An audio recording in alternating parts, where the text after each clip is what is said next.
Thank you very much, Klaus, and hello to everyone in beautiful Davos. This has been a truly historic week in the United States. 3 days ago, I took the oath of office, and we began the golden age of America. The recent presidential election was won by millions of votes, and all seven, every one of them, all seven swing states.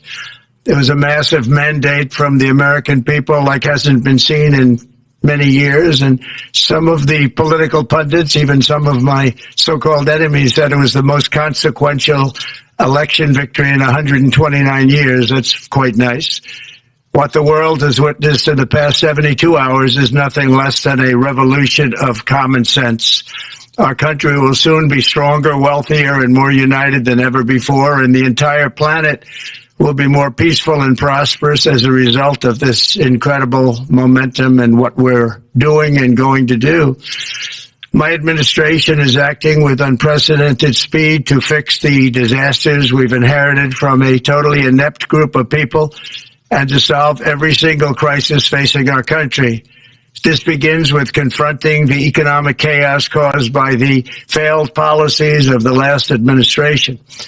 Over the past 4 years, our government racked up $8 trillion in wasteful deficit spending and inflicted nation-wrecking energy restrictions, crippling regulations, and hidden taxes like never before.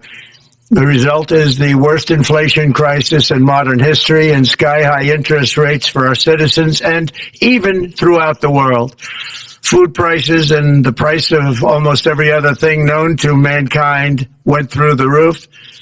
President Biden totally lost control of what was going on in our country, but in particular with our high inflation economy and at our border. Because of these ruinous policies, total government spending this year is $1.5 trillion higher than was projected to occur when I left office just 4 years ago. Likewise, the cost of servicing the debt is more than 230% higher than was projected in 2020. The inflation rate we are inheriting remains 50% higher than the historic target. It was the highest inflation probably in the history of our country. That's why from the moment I took office, I've taken rapid action to reverse each and every one of these radical left policies that created this calamity, in particular with immigration, crime, and inflation. On day one, I signed an executive order directing every member of my cabinet to marshal all powers at their disposal to defeat inflation and reduce the cost of daily life. I imposed a federal hiring freeze, a federal regulation freeze, a foreign aid freeze, and I created the new Department of Government Efficiency. I terminated the ridiculous and incredibly wasteful Green New Deal. I call it the Green New Scam. Withdrew from the one-sided Paris Climate Accord and ended the insane and costly electric vehicle mandate. We're going to let people buy the car they want to buy. I declared a national energy emergency, and it's so important, national energy emergency to unlock the liquid gold under our feet and pave the way for rapid approvals of new energy infrastructure. The United States has the largest amount of oil and gas of any country on earth, and we're going to use it. Not only will this reduce the cost of virtually all goods and services, it'll make the United States a manufacturing superpower and the world capital of artificial intelligence and crypto. My administration has also begun the largest deregulation campaign in history, far exceeding even the record-setting efforts of my last term.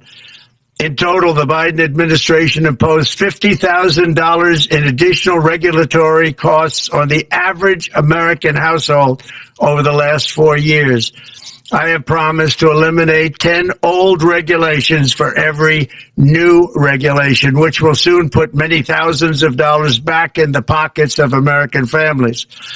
To further unleash our economy, our majorities in the House and Senate, which we also took along with the presidency, are going to pass the largest tax cut in American history, including massive tax cuts for workers and family, and big tax cuts for domestic producers and manufacturers. And we're working with the Democrats on getting an extension of the original Trump tax cuts, as you probably know, by just reading any paper.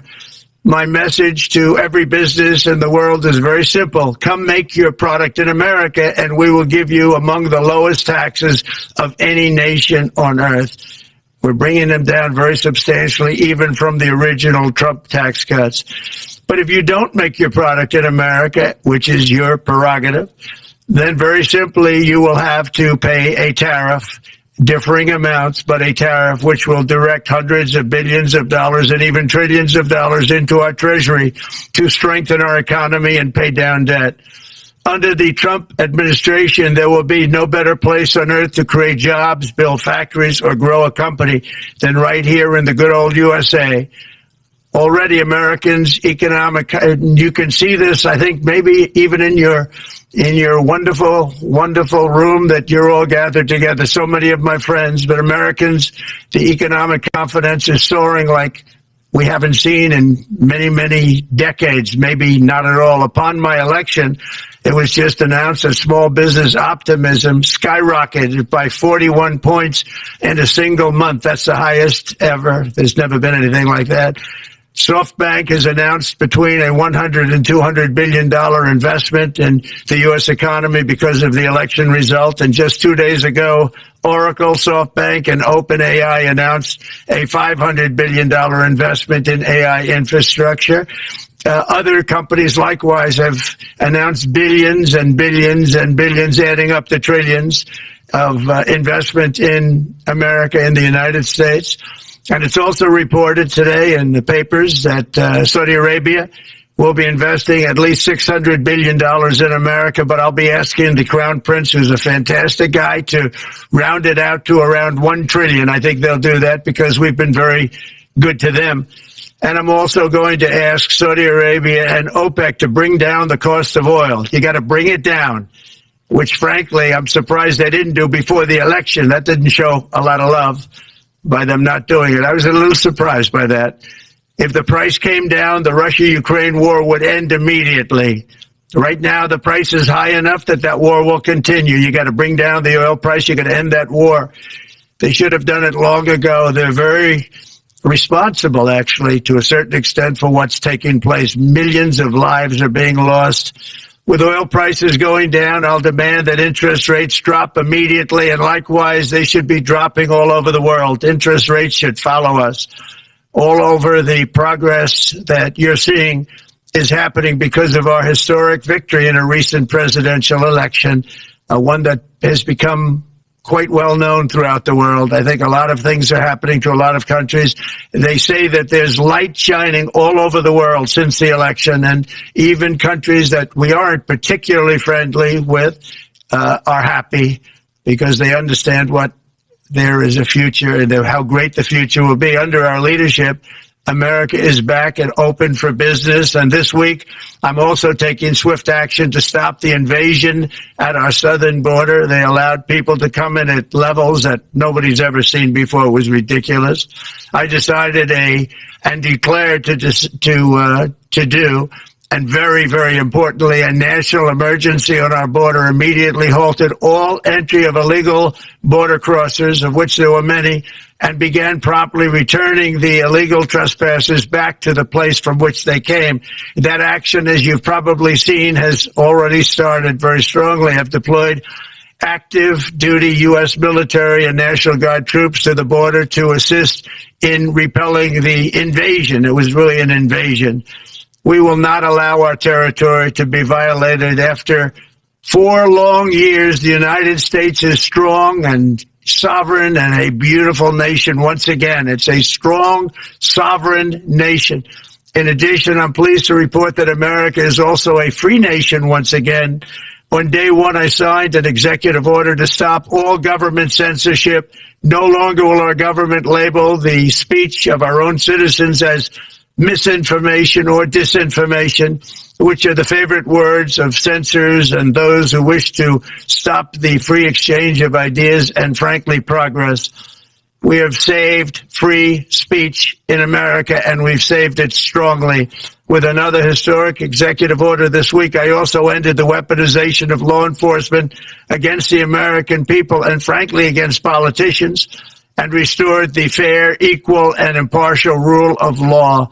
My administration has taken action to abolish all discriminatory diversity, equity, and inclusion nonsense, and these are policies that were absolute nonsense throughout the government and the private sector.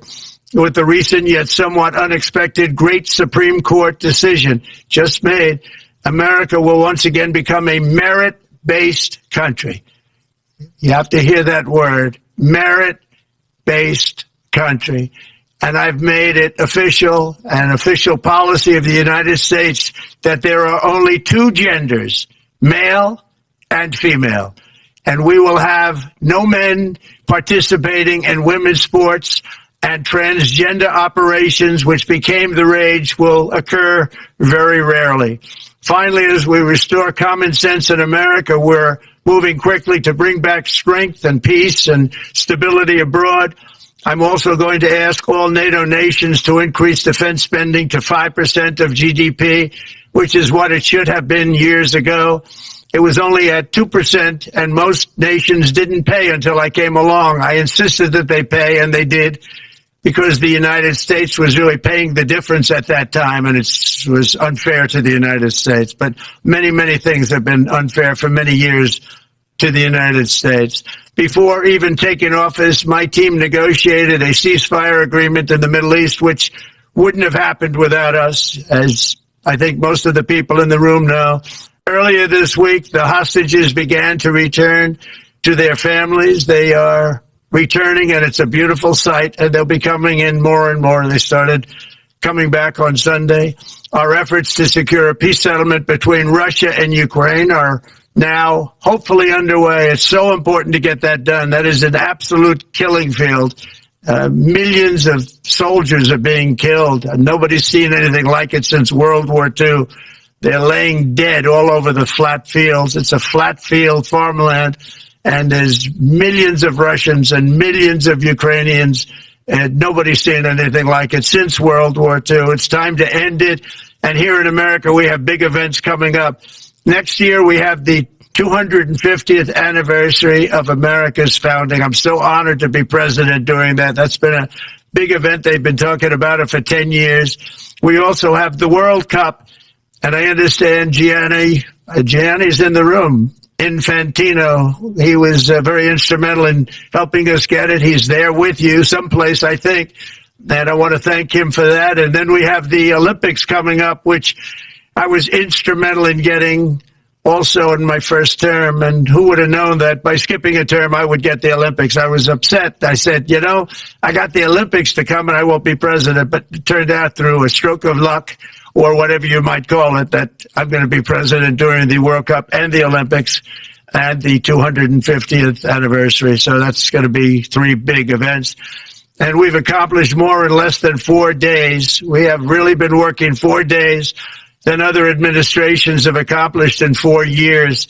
And we're just getting started. It's really an amazing thing to see, and the spirit and the light over our country has been incredible. Under the last administration, our nation has suffered greatly, but we're going to bring it back and make it greater, bigger, stronger, better than ever before.